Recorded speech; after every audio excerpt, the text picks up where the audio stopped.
Salut à toi, bienvenue sur le premier épisode de Momentum, je suis Tommy, je suis coach sportif et j'accompagne mes clients depuis environ 5 ans dans leurs objectifs. Dans cet épisode, on va voir 5 erreurs qui t'empêchent de progresser. Je les vois souvent à la salle, donc il y a de fortes chances que t'en fasses au moins une de celles-ci. Erreur numéro 1, aller à la salle sans programme. Faut bien que tu comprennes que si tu te pointes à la salle sans savoir ce que tu vas faire, t'es déjà en train d'échouer. Et la raison est très simple, c'est que tu ne sais pas du tout comment tu es en train de progresser. La chose à faire dans ce cas-là, c'est de tenir un carnet d'entraînement où tu vas pouvoir noter tes répétitions, tes charges et surtout ton ressenti. Deuxième erreur, tu changes de programme beaucoup trop souvent. Tu testes un nouveau programme toutes les 2 semaines et dès que tu vois un nouvel exo sur TikTok, t'es en train de le balancer dans ta prog sans logique.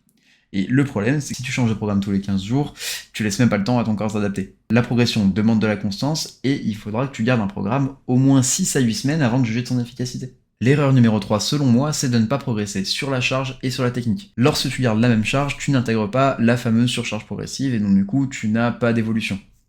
Côté technique, ça va être la même chose. Si tu n'as pas une activation musculaire qui va être optimale ou ne serait-ce que correcte, tu n'auras pas les gains que tu voudrais.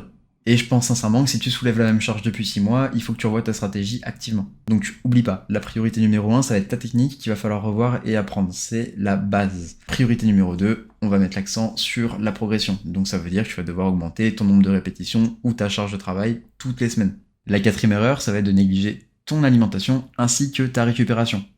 On le sait, pour récupérer, il faut dormir environ 7 à 8 heures par nuit, manger suffisamment protéiné et avoir un apport hydrique suffisant. Il faut bien que tu comprennes que le muscle va se reconstruire quand tu vas dormir, pas quand tu vas aller à la salle où là tu vas péter de la fibre. La 5e erreur, ça va être de ne pas chercher à comprendre et à t'éduquer un petit peu plus au niveau de ton entraînement et de ta nutrition. Mais le problème, c'est qu'en utilisant des mauvais conseils, tu peux perdre des mois, voire des années sur ta progression et peut-être te flinguer quelque chose. Si tu veux des vrais résultats, apprends comment ton corps fonctionne. Il y a des super vidéos sur le sujet, il y a des super articles sur internet, tu peux trouver de quoi faire. Juste apprends à trier les informations. Bon, on a vu les erreurs les plus courantes et comment toi tu peux les éviter afin de progresser un peu plus rapidement. Pour te faire un récap super rapidement, n'oublie pas qu'il te faudra un programme qui va être structuré, programme que tu vas garder finalement au moins 6 semaines. Il faudra que tu progresses sur la technique et sur tes charges, que tu optimises ta récupération et ta nutrition et surtout que tu accumules un maximum de connaissances pour comprendre comment ça fonctionne et moduler les différents paramètres. Bon, on arrive doucement à la fin de cet épisode. Si tu l'as aimé, pense à t'abonner. Tu peux également le partager avec un ami.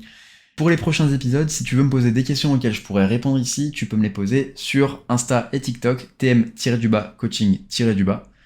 Et si tu veux un vrai suivi structuré, je t'invite à me contacter directement sur mon site tmcoaching.fr. Allez, on se retrouve très bientôt et je te dis à très vite. Salut!